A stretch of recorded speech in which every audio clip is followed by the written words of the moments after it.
Everyone, I am Kimi. Welcome to my channel.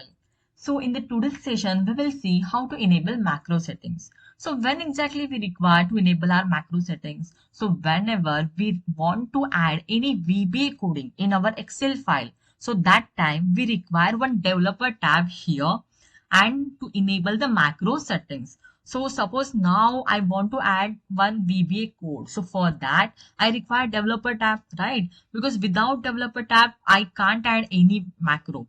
So for that, first of all, I need to click on the file tab. So I will click on the file tab, then go to the option. In the option, there is customize ribbon. So I will click on the customize ribbon. Then see in the right side, in the main tab, there is developer tab. So now it's not selected. So now I will tick on the developer tab, then click on the OK.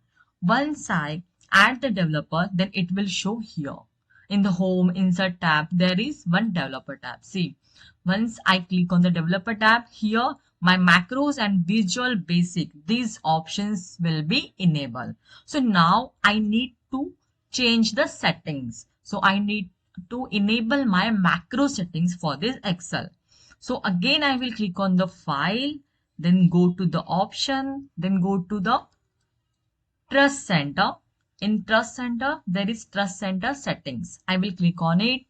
Then I will go to macro settings and now see my macros are disabled here. So I need to enable it. I will enable all the macros.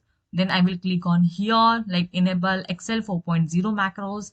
Then again I will click on the trust access to the VBA project object model and then I will click on the OK.